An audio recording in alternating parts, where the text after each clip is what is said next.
The United States of America, Hollywood, the cinema, the Oscar. Ça fait rêver tout ça. C'est sûr, le cinéma américain représente un poids énorme dans le domaine du cinéma, et c'est pas sans dire. Ils ont même créé une cérémonie pour récompenser leurs films à gros budget et leurs stars connues dans le monde entier. Mais alors comment et par qui ont été créés les Oscars? Comment ça fonctionne? Et à quoi sert réellement cette cérémonie dans le domaine du cinéma? Générique.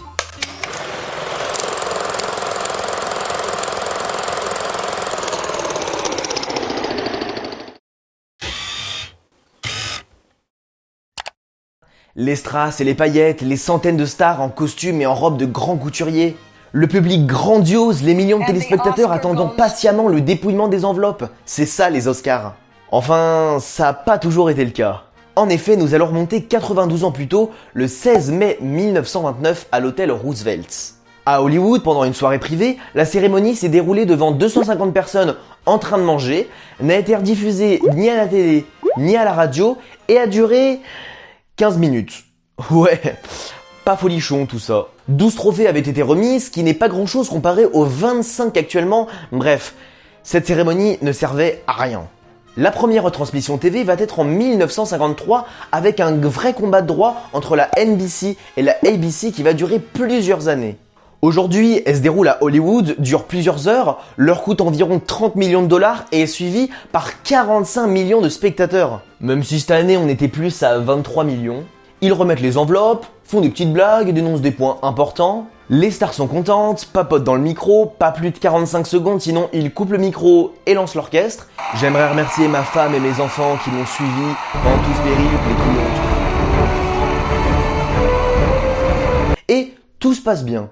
Et il y a intérêt, parce que c'est toute une organisation. Cette cérémonie est organisée par l'Academy of Motion Picture Art and Science, qui a été créée en 1927 par Louis Mayer, l'ancien patron de Metro Goldwyn Mayer. Mais si, ça. Maintenant, je me dis que leur générique, en fait, il était un peu pété. Je suis désolé, hein, comparé à ça.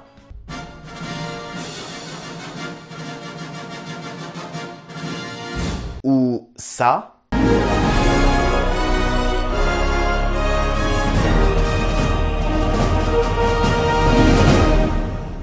Ah non mais, il n'y a pas à dire. Bref, à l'origine, il a créé sa société pour promouvoir les studios de production. Pour se faire de la thune, quoi. Et on peut dire que 92 ans plus tard, ça a bien marché. Aujourd'hui, l'Académie compte plus de 6000 membres répartis dans 18 catégories qu'on appelle des collèges, dont la plus grosse, les acteurs qui comptent un quart de tous les membres. Mais il y a aussi les réalisateurs, les producteurs, les monteurs, et la 18e catégorie, un fourre-tout des métiers qu'on peut mettre dans aucune catégorie, comme les cascadeurs. Et il y a toute une hiérarchie dans l'Académie, assez compliquée et assez chiante. Pour y rentrer, il faut qu'on t'ait envoyé une invitation, ce qui est assez dur à obtenir, ou que ton film ait été nommé ou distingué aux Oscars, ce qui est tout autant compliqué. Bon, la plupart des membres sont américains, pas étonnant, mais on retrouve quelques personnalités connues du 7e art français, comme Omar Sy, Marion Cotillard, Eva Green, Léa Seydoux, Tahar Rahim qui a joué dans Batman vs Superman ou Wonder Woman, Timothée Chalamet dans Interstellar, Jean-Pierre Jeunet qui a réalisé Le fabuleux destin d'Amélie Poulain, ou encore Éric Serra qui compose toutes les musiques de Luc Besson. Et moi, j'ai réalisé un film et je veux un Oscar. Comment je fais? Alors déjà, si tu as réalisé un film qui peut potentiellement concourir aux Oscars, t'as pas cette voix. Ah. Et pour être seulement nominé aux Oscars, il va t'en falloir du courage. En effet, il faut que ton film soit sorti en salle à Los Angeles l'année précédant la cérémonie, doit durer plus de 40 minutes, sauf pour l'Oscar du meilleur court-métrage, bien évidemment, et doit avoir un format et une définition bien précises. Après ça, il va y avoir 2 tours. Lors du premier, c'est là que vont être désignés tous les films nominés, qui sont souvent au nombre de 5 par catégorie. Chaque corps de métier va s'occuper de son domaine, sauf pour l'Oscar du meilleur film, où tous peuvent participer.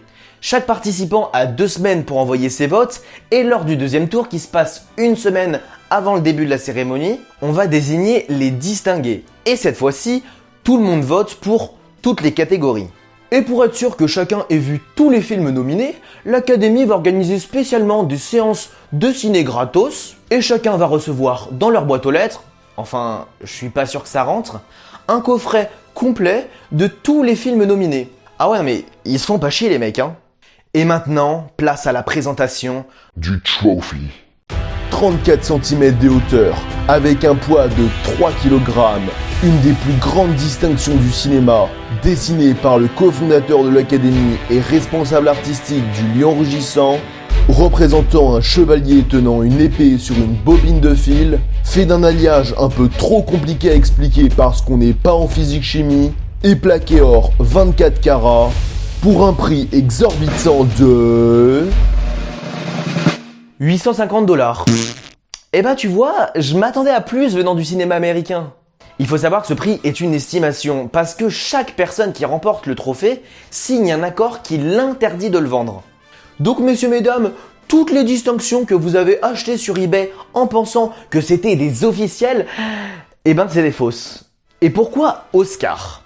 Eh ben c'est parce que deux femmes de l'Académie ont dit que le chevalier ressemblait à leur oncle et leur mari qui portaient tous les deux le nom de Oscar. Et ça a été validé. Voilà, c'est tout. Et aujourd'hui, il existe beaucoup de distinctions. Il en existe même certaines qui ont duré quelques dizaines de cérémonies, ou même une cérémonie. Et au point de vue de l'économie alors, ça donne quoi ? Les Oscars ont un poids très important économiquement. Pour les films distingués ou même nominés, ils ont un pic d'entrée en salle après la cérémonie qui peut doubler, voire tripler facilement leur chiffre d'affaires. Et pour les personnalités, c'est pareil. Leur cachet peut passer de quelques dizaines de milliers de dollars à plusieurs centaines de milliers de dollars. Le but des studios avant la cérémonie est donc de promouvoir leur production avec des campagnes très intenses et très coûteuses d'environ 5 millions de dollars. Participation à des festivals, avant-première, interviews avec les acteurs principaux, projections privées. Et devinez qui était l'as des campagnes publicitaires ? Harvey Weinstein. Et ouais, lui et sa société ont capitalisé 300 nominations et 84 victoires aux Oscars.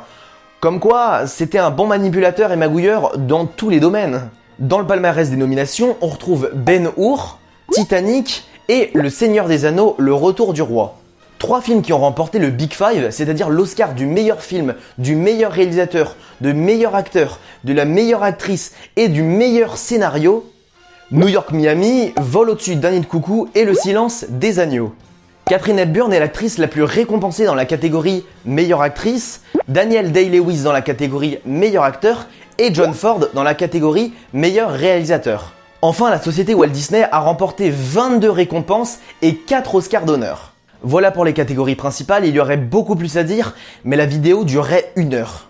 La cérémonie des Oscars est donc extrêmement critiquée de par son fonctionnement d'opposer 2 films incomparables, que celle-ci est le plus gros plan de promotion que l'industrie ait pu concevoir pour elle-même, comme le dit William Friedkin.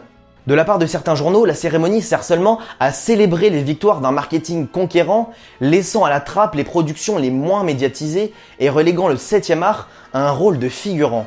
Au sein de l'AMPA, c'est également critiqué le manque de diversité de couleurs, d'âge ou de sexe. Certains grands cinéastes n'ont également jamais été récompensés, comme Alfred Hitchcock, Stanley Kubrick, Charlie Chaplin, Orson Welles ou encore Marilyn Monroe. Le comédien Matt Damon estime d'ailleurs que le meilleur moyen de juger un film est de le faire 10 ans après sa sortie. Les Oscars se trompent souvent plus qu'ils n'ont raison. Certains ont même refusé de se déplacer pour aller chercher leurs Oscars, comme Woody Allen qui a été distingué 4 fois. À la limite, moi je les veux bien, hein. Malgré tout ça, on remarque une nette amélioration au point de vue des pourcentages ces dernières années. Et le dernier film ayant remporté l'Oscar du meilleur film était Parasite de Bong Joon-ho, un film en langue originale étrangère ayant remporté une distinction de cette ampleur. Qu'on aime ou qu'on n'aime pas le fonctionnement des Oscars, celle-ci reste néanmoins une des compétitions les plus importantes du cinéma international. Beaucoup de compétitions sont inspirées des Oscars, comme les Golden Globes, les Césars ou encore la Palme d'Or. Mais cette cérémonie est à la base d'une ère de valorisation du cinéma et d'une industrie qui, on l'espère, ne s'arrêtera jamais. Merci d'avoir regardé cette vidéo, n'hésitez pas à la liker et à me dire en commentaire si elle vous a plu. Également, n'hésitez pas à partager cette vidéo et cette chaîne autour de vous pour faire connaître un maximum la chaîne. En tout cas, moi je vous dis Salut.